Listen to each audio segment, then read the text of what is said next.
Hey everyone, and welcome back to Blackthornprod. I'm Noah.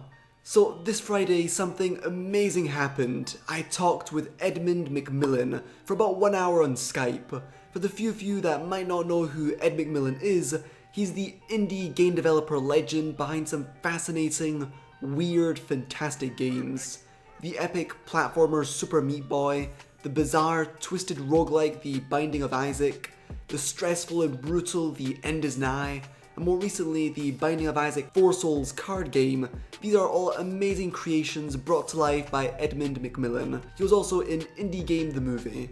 Edmund has a unique, brilliant art style, a mix of cute and horrifying, adorable and grotesque, and all his games tell personal, interesting stories. Whether it's about the power of perseverance, the hardships of growing up with religion, or tales of stress and panic, he uses this art form to make truly remarkable pieces I and many others have explored for hours on end. And so Edmund agreed to chat with me and share some of his experiences and bits of his game creation life so that I and other aspiring game creators can learn, get inspired, and hopefully in turn share with the rest of the world our own stories and experiences. Again, thanks so much Ed for taking your time to answer some of my questions, and for all your fascinating games, stories and art, but also for being just a kind, inspiring, good person. Now note that this was my very first time interviewing someone, and not just anyone, Edmund Mcmillen. Damn, I still can't believe it. The point is, I really want to talk to more awesome game creators and improve my interviewing / talking skills, notably trying to calm down my huge fanboy side and not saying every minute true, of course, and yeah. With that said, I hope you'll all still enjoy this video, learn something new and interesting, and feel ready to bring your own unique creative visions to life. We're going to talk about The Legend of Bumble, Ed's new upcoming game, how he comes up with game ideas, the struggles of being successful, how that can hurt one's creativity, and lots more. Alright, here's our talk in 3, 2, 1. In this interview, I sort of want to really ask you questions about how you make your games from A to Z. Really just learn a lot, sort of ask you questions about how you make games in general, your thought process, the challenges you face, all that kind of stuff. Yeah. Sounds cool? Totally. Yeah, I'm an open book. I've got about an hour, so. An hour, all perfect. Do your worst. Okay, great. So yeah, first of all, I wanted to ask you the beginning, of course, about how you come up with game ideas and that sort of thing, because a lot of your games, all of your games almost, I think, have really deep stories, really personal games. Obviously, The Binding of Isaac is so personal, and so I was wondering how you come up with your ideas. Do you first come up with a story and then sort of fit the gameplay with that? Or is it more you just think of cool mechanics, cool gameplay experiences, and build on from there, and then try and fit the story? It goes both ways. With something like Meat Boy, I designed the characters years before the original Meat Boy. So in the early 2000s, I had designed Meat Boy, Dr. Fetus, and Bandit Girl, and I kind of had the foundation of what they meant to me and what they embodied and who they represented back then. And then I was approached with an engine. John McEntee was a fan of mine, and he contacted me. He's like, check out this engine. It was called Vertigo. Okay. It was this vertically scrolling tile-based engine where a character mostly jumped back and forth from wall to wall. I thought it was really interesting. And the placeholder art was a red square. Okay. And I was like, I have a character who's basically a red square. Do you want to make something together with this? And he's like, yeah, sure. So he let me just have at it, and I just took the engine, had him make a few specific mechanics. It was a really crude engine. The controls were pretty loose. And then, made Dr. Fetus, Meat Boy, and Bandit Girl, and some really rough story, and that was the original Meat Boy, and that was quite popular back then. Oh, definitely. Well, I've seen on Newgrounds got a huge amount of views, really positive feedback. It's great. Yeah, that was the original, and so sometimes it's like that, and sometimes it's like The End is Nigh. I just wanted to be able to write about a really terrible time in my life, and I wanted to be able to write about stress and panic and panic attacks and just feeling trapped. Really? and it was like, how do I make a game that embodies that but isn't completely alienating? Like, I want people to still play it. I want people to understand it and enjoy it for what it is, because there's still a reward in getting through something that's extremely difficult like that. So it's kind of a re-envisioning, a reapproach to the original Meat Boy or Super Meat Boy, It does feel, where it was kind of a looking back on the foundation of Super Meat Boy was that it'll be worth it in the end if you put the effort in. And that was pretty much what it is. Like, even if it looks hard, you're going to get through it, and it's going to be okay. And this is kind of like, it's true. Maybe it's not gonna be okay. The end is nigh was like, maybe this isn't gonna be okay. Maybe this is gonna go on forever, and maybe that there is no end, and maybe it gets so hard that you can't beat it. It was just kind of like with Super Meat Boy, it was definitely the story that was going on in my head of the mechanics of the game was like, in the end, it's worth it. And then with the end is nigh, it was kind of a questioning of that, of the motivations. It's kind of a retelling of a story that is loosely told through a bunch of different NPCs and endings and stuff that you come across in the end is nigh, where it kind of tells a tale of a guy who's throws himself forward with every ounce of his being, because he wants triumph and he wants to win. And then in the end, he turns around and he sees, the ruin of the world, and he sees that maybe he didn't set himself down the correct path. And that was that. And it was like, how do I turn that into a game? And I tried my best, and I'm super happy with it. So sometimes it's that, and sometimes it's the other. Sometimes it's just like, here's a really cool mechanic I think is really neat. And sometimes it's, I really want to write about my childhood. I really want to, do what Miyamoto did with The Legend of Zelda, and I want to kind of embody my childhood and that sort of stuff too. So it bleeds together pretty well. I also try to go really loose when I'm designing stuff. Like right now I'm finishing up Bumbo, and I'm working on Repentance, and I'm trying to figure out what comes next. What do I want to do next? Do I want to try to go back to Mugenics Land and turn that into a new game? Do I want to make a small game? Do I want to make a big game?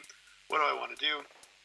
And there's a few things that just like come to my mind. It's like, okay, I want to kind of make a game about fighting, but really fighting, angry fighting. Like vocal fighting, or more like no, physical? like physical, like the embodiment of anger and aggression. Like, I kind of want to do something like that. I don't know how that will go.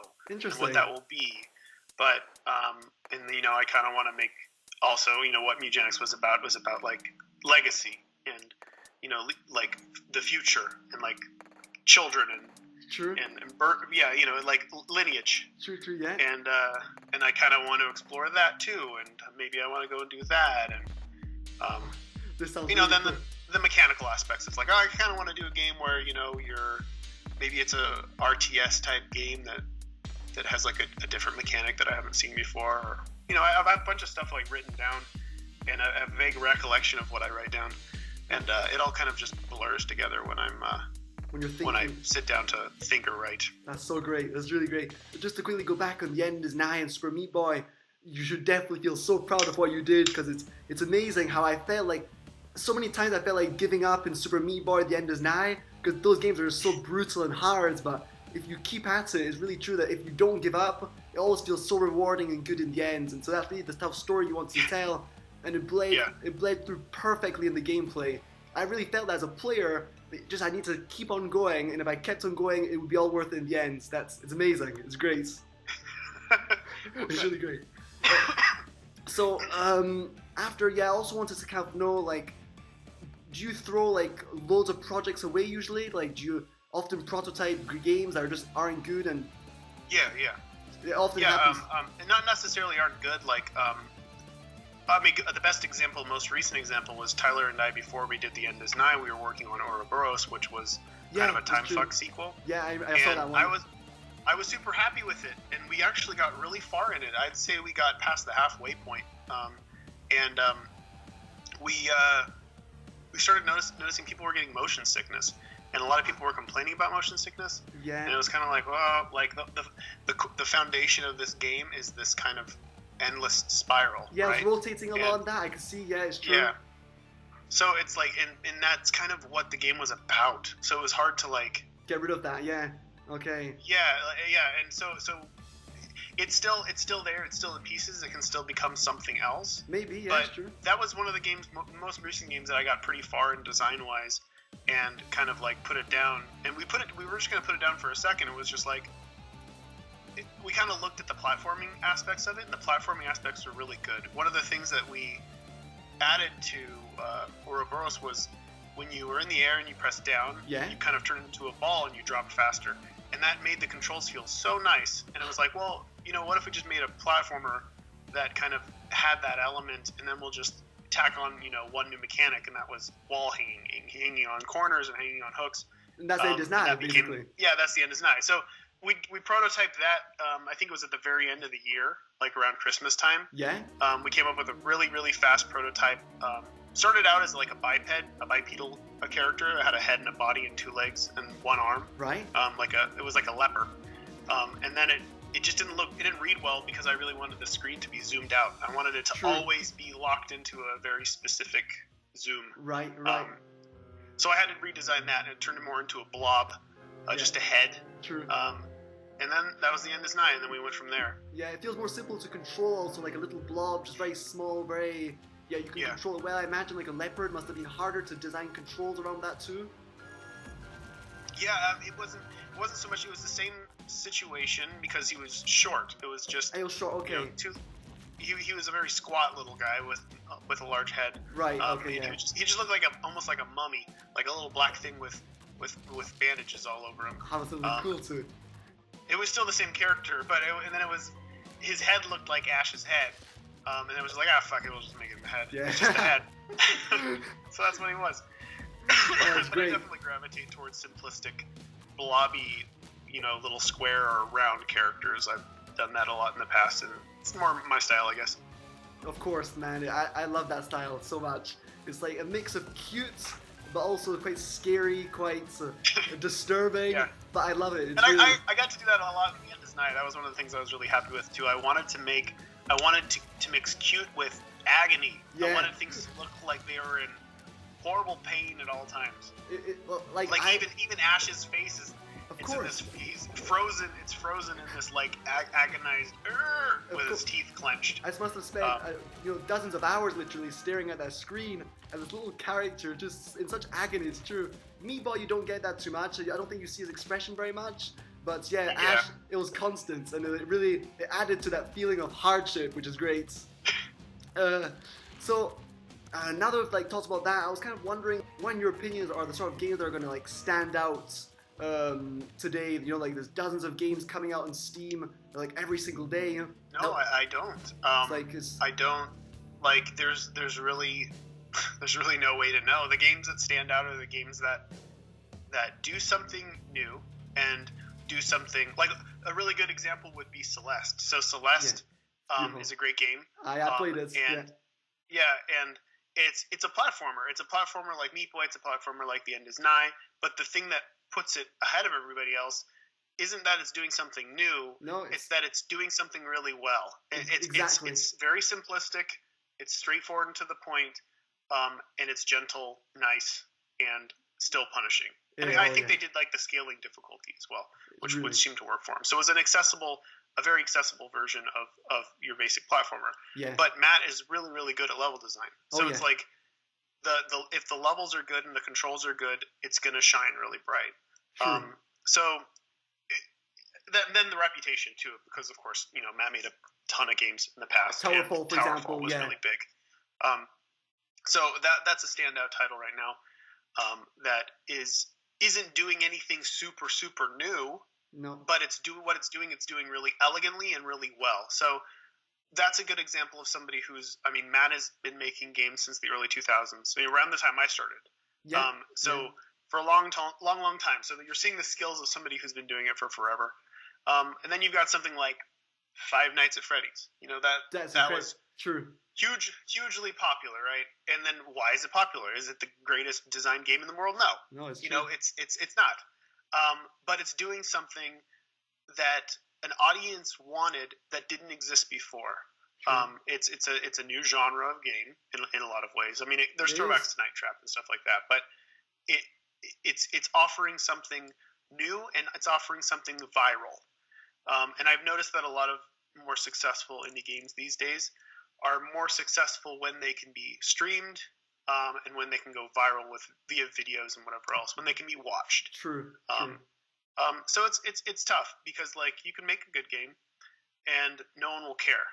But I feel like as long as you put as much of yourself in as possible, it'll still read as like unique. It'll be unique. And then if you just try your best to make something really unique, cool, and has some sort of virality when it comes to what it has, what elements it's offering, I think then you're hedging your bets towards a more successful game. But I mean, let's be honest, like 30-something games get uploaded to Steam every single day. And most of them are not good. It's a crapshoot. It is. And the fact that I know the argument against curation, but I've always been on the side of there should be a group of people that are stopping crap from coming in. Yeah, I agree. I really agree. You know, and of course there's arguments. It's like, okay, well, I'm an American and capitalism, this is the way it works. Like you just put it out to the free market and you let people decide what they like the most. True, yeah.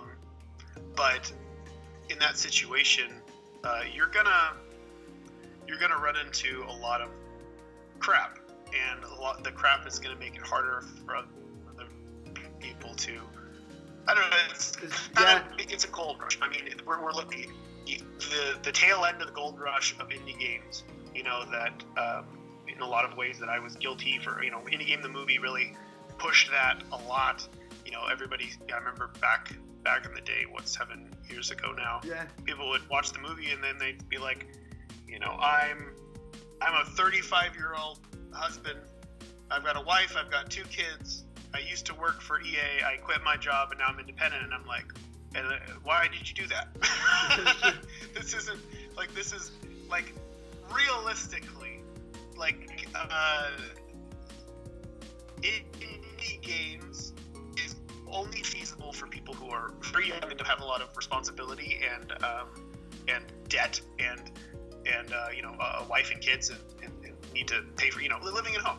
Like, start out while you're really young, and if you can make a name for yourself by the time you're getting kicked out of your parents' house, then continue. If not, you're gonna need to live really poor. You're gonna need to know how to live like that. And you're going to be a starving artist. I mean, this is the new starving artist. This is a reality. It's true. That is it. Yeah, it's true. So maybe now we should move on to like more personal questions. Okay. Such as like, I'm really curious to know, what do you enjoy most about creating games? It makes me happy. Creating. I mean, and it's without sounding totally depressing. It's like. It's helpful for my mental health. Right.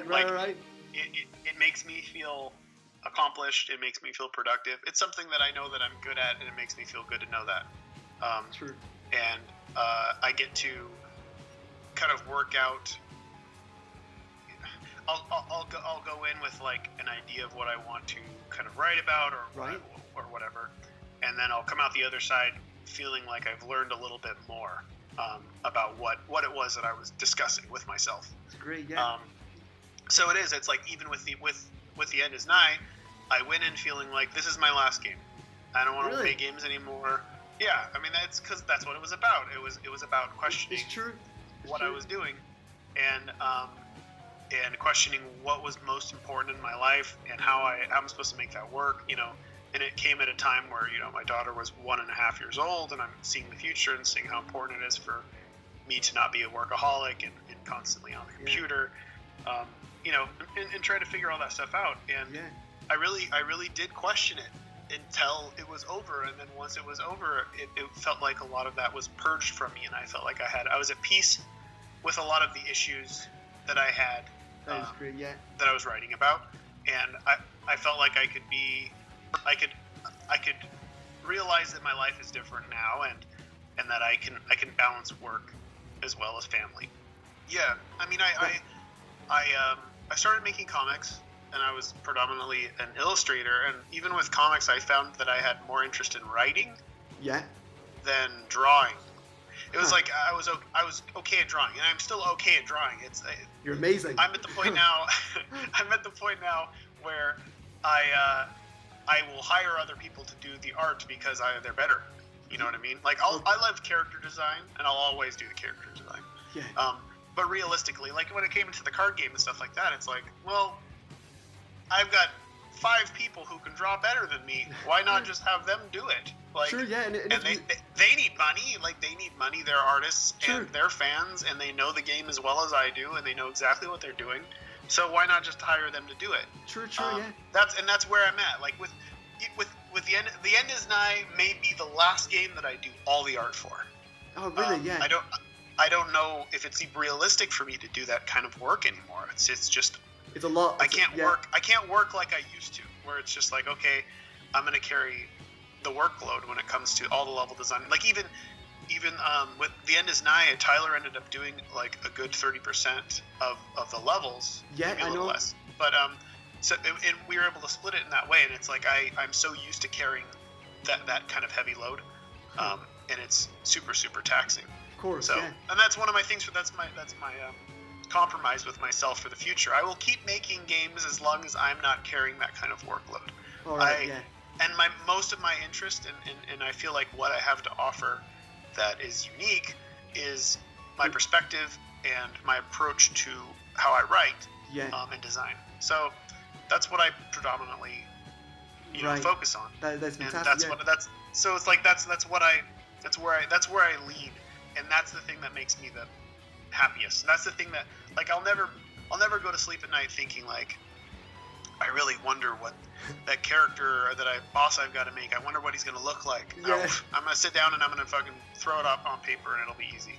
True. I never go to sleep thinking, oh, how's that last level I'm designing going to work? Nope, that's easy. I'm just going to do that. But I do go to sleep thinking about mechanics, and I do go to sleep thinking about story. Yeah. So those are the things that plague my mind. And so those are the things that I want to do the most. Yeah, it is really great. You're able to, of course, hire artists and focus really on what you enjoy doing most, definitely, man. And so, like, do you have any favorite projects that you worked on? Like, what would you say was your favorite project yet? It's always like the last project. The Four Souls project was so fun. Yeah, like, you're working with your family too in that. That sounded excellent. Yeah, it felt like I'm just gonna fuck around and make stuff with my friends and family. That's great. That's it.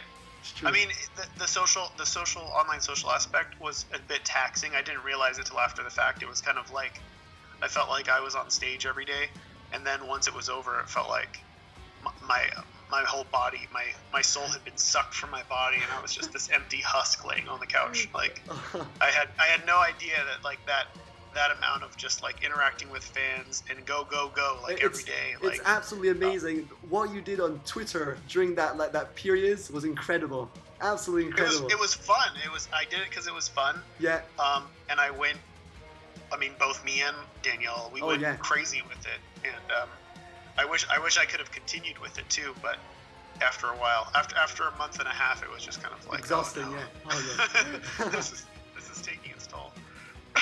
Maybe definitely. But I'd say that was like, I had a lot of fun. I had a lot of fun with that. I enjoyed it greatly, even to the point of like being like, well, maybe once a year I should make a card game or a board game or whatever else. Like if there's an option there to do it, maybe I should, because it's pretty fun and it's a nice break from the isolating aspect of digital video game design.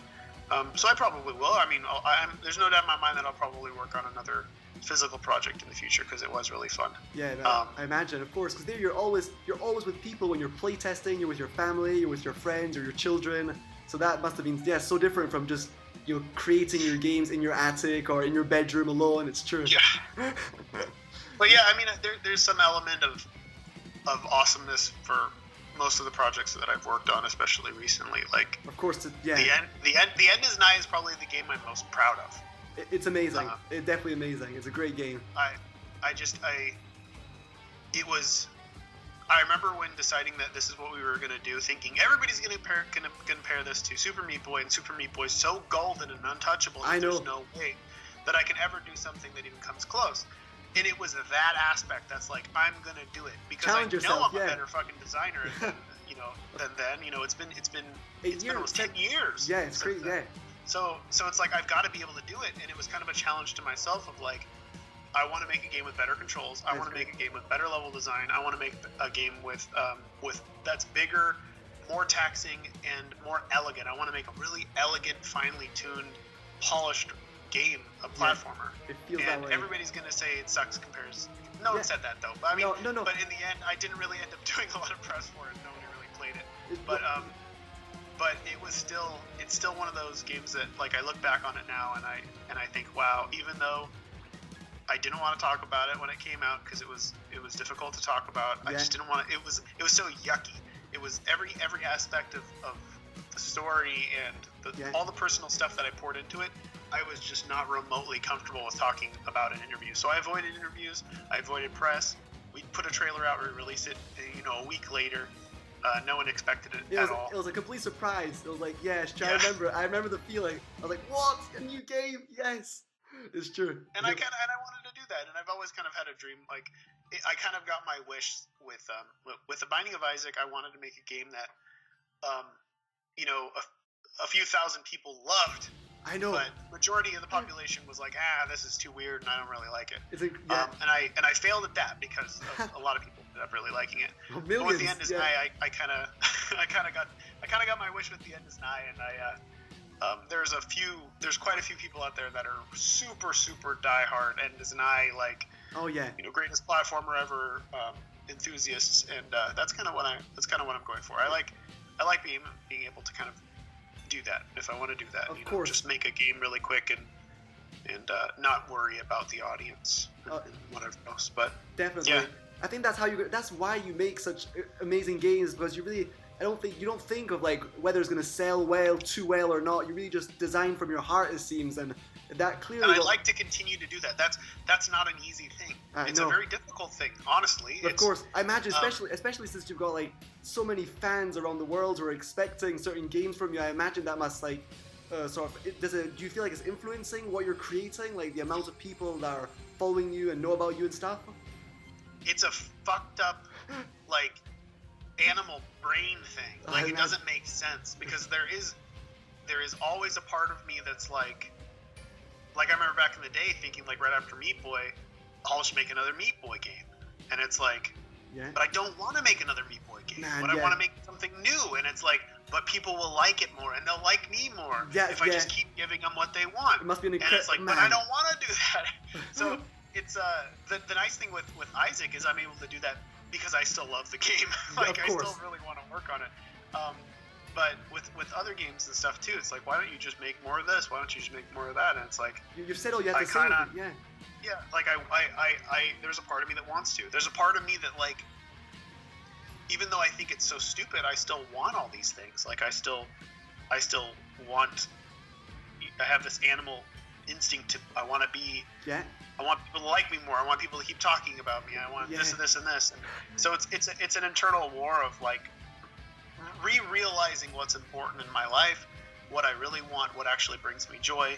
Because in the end, when I look back and I think of, like, the awards I've won, the praise I've got, or the money and the sales numbers, those don't mean anything. They hold no weight at all. It's amazing.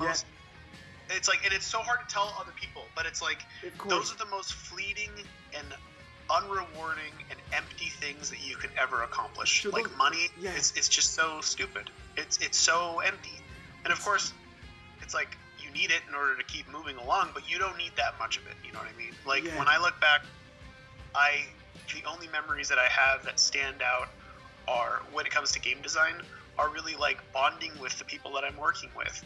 Amazing. Or, seeing smiles on people's faces that are playing my games, or emails that I get of people, like, thanking me for making something. Of course, yeah. those are the things that hold weight, or just the feeling of accomplishment for finishing something and putting it out. Those things feel so much better than awards and praise and that sort of stuff too. It's amazing, but it's still to this day difficult, and I still have to remind myself, like, wait, no, you don't need to just try to make something that's going to make millions of dollars. You just make what you want to make. Just make what's honest, and keep things artistic, and don't completely go towards the business end of things. Man. It's hard to keep, because video games are business.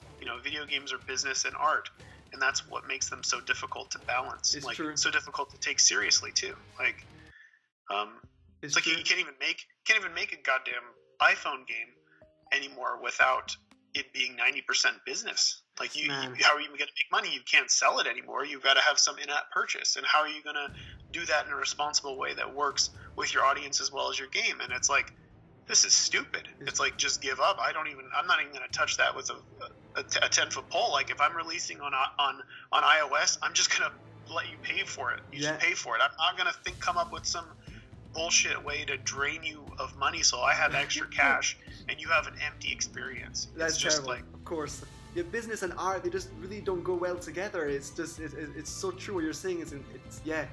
I relate to it in like a small way still, because I've got 50,000 subscribers on YouTube, but obviously it's a fraction of what you have, and already I do have that sort of battle where I'm saying to myself, what game or what video should I make that people are going to enjoy, what's going to give me the most views, and I do have that struggle. But like you, I'm really trying to just remember why I started and what I enjoy doing most. Because obviously, you get a few subscribers. Like I remember last year thinking, man, if I got 1,000 subscribers, that would be absolutely amazing. And now I'm at 50,000. I'm saying, 100,000 subscribers, and it basically just. It's all about the compromise. Like, it's all about, because I had this feeling from the beginning, like, growing up and getting to that point where, for me, there was the road split, and it was do art for a living or get a real job, and I didn't want to get a real job. No. I just couldn't live with that, and I ended up getting a real job. And when I got fired from that real job over a year later, I was put in that situation again where I had to make a decision, and I wanted to try harder. And that's where I put myself. It's like, I'm going to try harder, and I'm going to do what I can. And the biggest change that happened was I decided to make comfortable compromises. Super Meat Boy was a comfortable compromise. Yeah. No one would think that, but that was me playing it safe. Like, I was playing it as safe as I fucking could. Because you knew how to make platformers. You were confident you could make a good platformer, right? I knew what I was doing, and it wasn't abrasive. Like, people, in the mainstream would see, like, oh, it's a skinless boy, a fetus in a jar, and a bunch of weird shit and blood everywhere, right? So it's like that's weird to the mainstream audience. That's weird. But those people didn't know that I made a game called Cunt. I made a game called Time Fuck. I've played them all. They don't know. They don't know that stuff. True. Like, there's no connection there at all. And like, when given the opportunity to make a console game, and having peers of mine like MetaNet, the guys who made N and World of Goo and Alien Hominid and Castle Crashers, like all these games becoming so popular. True. It's like, okay, I'm going to get this opportunity. How do I get this opportunity? And I looked through and I was like, okay, well, I'm going to try really hard to gain the attention of people, in power. How do I do this? And I released a CD of all my old Flash games, and I started to really advertise it. And it was the first time, like, I got in Game Informer, which is pretty unheard of at that time. It was like the mid 2000s, and they're advertising This Is a Cry for Help, an anthology compilation of all of my weird games. And it was that grabbed the attention. Got me. I got contacted by Cliffy B and a few other large name people who are like, hey, do you want to make a console game because I have contacts? I'm like, yes, I do want to do that. I don't know how I'm going to do that because I'm not a programmer, but yes, I do want to do that, and I want to figure out how. So I got all these opportunities from that, and then I took those opportunities, and I just, whenever they said, yeah, you want to make something else? Yes, I do. And then they're like, well, what do you want to do? And I just looked through my my library of games, and I looked at the game that was the most mainstream, that did the best, and which it was was Meat Boy. Yeah, and it was like, okay, well, I'll do Meat Boy. Let's and go at for the it, time, I was working with Tommy, and I was also working with Alex, who made Gish. Yeah. And I thought, okay, well, I'll work with one of them on this, and we'll just see what happens. And in the end, it went well. I stopped working with Alex, and I started working more with Tommy. And Tommy came up with an engine that worked on the systems, and that was it. I mean, I doubled down on the thing that I knew realistically was going to make the most money and garner the most success, and that I was the best at, and was going to be the easiest. It was the easiest idea that I had. True. Yeah. I wasn't gonna screw the pooch on something and try to like bite off more than I could chew. You know, I did not have the cushion. I didn't have the safety net to take those kind of risks. So which now you do have. And that's the compromise that a lot of people have to make. And I think guys like you especially, and like even with the internet nowadays, it's like you do need to still pay attention to what people like, but you need to do it in the way that's honest, and you need to do it in a way that's you. You can't just do what everybody else is doing the way that they're doing it and expect for anybody to care. But you still need to understand why people like Five Nights at Freddy's. You know what I mean? It's true. Like, you still need to understand. Like you still need to understand why things are successful, what aspect of those things are good to a mainstream audience. Right. If you want to attempt to make money off of what you're doing, and then once you're comfortable and you don't have to worry about risk taking, then you can take bigger risks. Yeah, exactly. Take bigger risks, and that's how it works. That's how you compromise as an artist in this business land, you know? Yeah, it's true. You can do it. And sometimes it's stingy, and sometimes it doesn't feel good. Sometimes you got to do what you got to do to pay the bills, and there's no shame in that. Yeah, but there is shame in completely and utterly selling out and trying to water down everything that you're doing. No, that's the worst, of course. On one hand, when you don't have any success and you're struggling, to earn a living basically off your games. You're trying to make a game that's going to make you earn money, of course, but then when you earn that sort of money, that means you've got like a large audience behind you, and then the next challenge is trying to stay creative when you've got all these other people like expecting certain things of you, and that, of course. Yeah. So I was wondering, Ed, why do you make games? Like why not films or comics or like other art forms? What is it about games that you like most? And is it like just because it's more fun to do it, or is it because you feel like you can express yourself better with games? I think initially it was because not many people were doing it. And I, as an opportunist, I saw that as an opportunity for me as an artist to make a name for myself, because I would be a big fish in a small pond, or a fish in a small pond, and then eventually a big fish in a small pond. Now it's a giant ocean. And I happen to be a larger fish. A whale. So a whale, yes. I stand out a bit. It's still a giant fucking ocean, though, and I'm still an insignificant whale in the ocean. But but at least I'm not krill. At least I'm not some like bottom feeder and an insignificant little guppy. No. But but yeah, it's you gotta do what you gotta do. But exactly. The reason I make games is because it's very specifically, this is the reason why I make games. Go ahead. I was making comics for forever, and then I started to make interactive comics via Flash, and I had an opportunity through Tom Fulp, who ended up making Alien Hominid, Castle Crashers, and all the. I think he's working on a new game called Nightmare Cops, which is cool. He liked my stuff. I was making really weird interactive comics, and he liked my stuff enough to kind of advertise for me on Newgrounds. This was back in like 99, 2000. Okay. And I made a website for myself, and it started to get a lot of attention, and I started to make teeny bits of money off of ads. And I started to see it as a possible career in the future, that I could be some sort of web master type person. Like I could make web content, entertainment content, and that's how I could make my living. Right. Yeah. I did that for 2 years, and slowly my interactive games became more gamey. I didn't see them as games then. I started working with people who were more programmery. Yeah. And and then pitching ideas that were more like structured like games. Like and it was the first one was the first one was Clubby the Seal. That was my first game. Oh, okay, yeah. And before that, there were all the blue. Were there the blue babies? I saw those. Yeah, all the dead baby interactive and things to do with dead babies. That was my mascot of the website. Yeah, I know.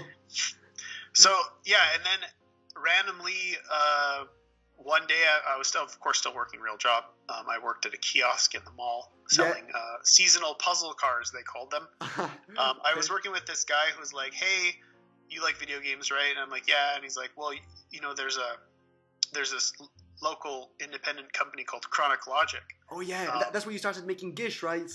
Yeah. And it was like, you should go talk to them. Maybe they can give you a job, because he knew I was an artist and he knew I made weird web stuff. And I was like, okay. And I was biting at every hook. Every opportunity I had to do something artistic, I would do it. Yeah. So I found out that these guys were literally 3 blocks from my house. And I walked down there and I was like, "Hey, are you looking for an artist? This is what I do. My portfolio is questionable, but please just look at it for the art, the illustration aspect." Uh-huh. And they're like, "Yeah, we're actually looking for somebody to do box art for a few of our games." And they were the most popular game that they had done was called Pontifex, or it was called Bridge Builder. Okay, it was a bridge building physics simulation. And they were working on a game called Triptych, which was like Tetris but physics-based. Oh, interesting. blocks. Yeah. Okay. Yeah. So I come in and I started working on some box art for them, and it was around the time where I started also working on a game called Serious P-Shy with Tom Fulp. Oh. And that Serious P-Shy got canceled because Tom had to start working on this game called Alien Hominid, which eventually became a really, really big indie game. Yeah. And I was very disheartened by that, but I knew that he had to do what he had to do. So I decided that I was going to pitch a game to Chronic Logic, and I was going to design it around their strength. So Alex, who was the programmer, his strength was physics-based. It's just physics-based everything. 2D physics-based mostly. Yeah. And I was like, okay, what if we made like a physical blob? And then it could like stick to walls and stuff like that. And I did this like 5-page design document where I like made a whole presentation and I presented it to them. And I'm like, I can design all these cool characters and we can do this and this and this. And they're like, yeah, sure, whatever. Really? Wow. Yeah. They weren't really enthusiastic about it, but they give you a chance. For whatever reason, they gave me a chance. It's great, yeah. And it might have just been that I was enthusiastic and I was motivated, so it was like, okay, might as well just do it. Sure, yeah. And we worked for like 6 months on it, and then we entered it into this festival that I'd never heard of called the Independent Games Festival, and it was just over the hill in San Jose then. Yeah. And it we got in. Yeah. It didn't win the first year. Oh, the second year. It was we ended it a second time. It got in. It was a finalist, and we got to show our game on the show floor to people. And it was that moment, and meeting all the other people that were there. Yeah. It was the same people as now. Like the MetaNet guys that made N, they were there. A bunch of like early budding developers from back in the day. Okay. And it opened my, I didn't realize that there was this community. I didn't realize that this was a thing that people, there was no money in early then, but there was still this scene of people that was like, this is a new art scene. I'm seeing it for what it is. And I'm seeing that people are enthusiastic about it, and people are really excited to play what I'm working on. And it seemed so inspiring that I knew right then and there that this is what I wanted to do, and this is what I was going to try my best to continue to do for as long as I could do it. And that was it. That is great. That was basically it. But I could very easily see myself doing, writing or cartoons or comics or even movies and stuff like that too. But stupidly, I chose the art form that uses every single aspect of all of them. It's true. And is more time consuming and more difficult to do. Yeah. It's true. Yeah, because since you enjoy like making stories so much as well, like comics or films would also work really well for you, I think. Yeah, I mean, I enjoy the abstract nature of storytelling through mechanics. It's less direct, so people is more open for interpretation also, and people can kind of discover on their own also. Yeah. Wow. Well, that is so great. That is really great. A few last questions, Ed. I would really like to know if you have like other game developers who really inspire you and that you would really like to work with in the future. Like, are there any? I have developers that are peers of mine that I've basically grown up with, like I mentioned, like Tom Fulp. Yeah. Super inspiring. I love that guy, and he really doesn't get as much credit as he deserves. He is a major pioneer and a really good guy, which is why I honestly think he probably doesn't get enough attention. He's a really good person, a really nice person. Man, I believe a very giving and nice person who's a big fan of video games, and it shows. And that's great. Him for sure. And I would say like Derek Yu, creator of Spelunky. I'm a huge fan of his work. I'll eat up whatever he puts out. Spelunky 2 is coming out. Oh, I know. I'm trying to right now. I just messaged him last night and said, "Can I get a goddamn beta code, please?" And did you get it? Not yet. We'll see. We'll see if I get it. I mean, I know him. He's a friend of mine. Oh yeah. And I would say Matt Thorson. Yeah. Creature of Celeste. I mean, I'm excited to see whatever he makes, because I know that whatever he makes is going to be amazing. Terry Kavanaugh, who made VVVVV. Oh yeah. He does some really out there abstract stuff. I really appreciate what he has to offer. And Super Hexagon too, yeah. And I think he's working on a more mainstream title right now called Dicey Dungeons. I saw it, yeah. It was in the, what's it called again? Double Fine's game show there, man. I don't remember what it's called, but he presented Dicey Dungeon. It looked really cool, yeah. Yeah, it is. Yeah, it definitely is. Let's see. Who else? I'm sure I'm forgetting people. Jonathan Blow, maybe? Oh, Jonathan Blow is like, I can never work on a game with him because he's so smart and he'll run over me. Oh no. I'm an admirer of Jonathan, but I don't think I could ever really work with him. I worked with him in the past as a little lackey. I'm the guy that designed, the characters for Braid and did most of the animation. Oh, really? Yeah. Wow. Yeah, I worked with John before. He's a great guy. I love John. But I'm the type of person who would be like, he would snowball me. Like I would bow to whatever he suggested, and I would just be yes, whatever he think is the best. Oh man. Again, like John's a friend of mine, and I guess I could work with him. I just like to watch him from afar. Okay. That's great. Yeah, because I really like what Derek Yu's doing currently. He's like working on a game called UFO 50, which is a collection of mini games, and it seems like he's working with all these other developers, which I found really cool. Because even though you want to tell your own stories and you want to design your own games, but it's also a way for you to work with other people, which is, I like the idea. It really was cool. Yeah, I was at dinner with him when he pitched that idea to me. He's like, I think I'm going to work on this project where I make like 50 games. Oh yeah. I'm like, what are you talking about? Because he knows that like back in the day, I started a project called, I think it was called No Quarter. Yeah. And it was a collection of a bunch of games presented as tracks on a CD. It's a really weird thing, but it was like 7 different games, and that was way too much work for me. That was like that was the game pack that kind of like ended the relationship that I had with the company. Like it ended it, and it was because it was too hard to like do. And the idea that he's gonna do this like 50 game pack is so insane. But that's incredible. Derek. Yeah. you gotta put the challenges out there, and you gotta just go for it. I haven't played that yet, but I'm going to. Oh yeah, but it's not actually come out yet, has it? No. No. So yeah, just I was wondering a little question about the Legend of Bumble. Like, could you tell us roughly how much time you think it's going to take you to finish the game? I thought it was going to be done by the end of the year. Yeah. And it's definitely at this point looking like early next year. Yeah, best not rush it anyway. Yeah.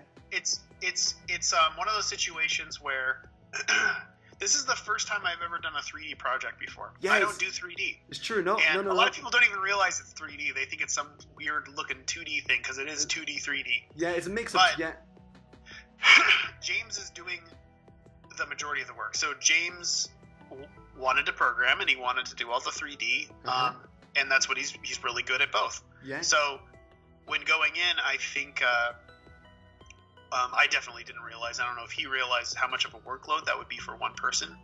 And we got to the point where hiring extra people probably slow things down more than it would speed things up, because they'd have to relearn everything, and it would have to go through the chain of command. Right. So basically, right now, I would say we are. I would say by the end of next week, we will have all the bosses, all the monsters, and all the leveled stuff completely finished, and all that would remain is the items, and we have about 30% of the items done.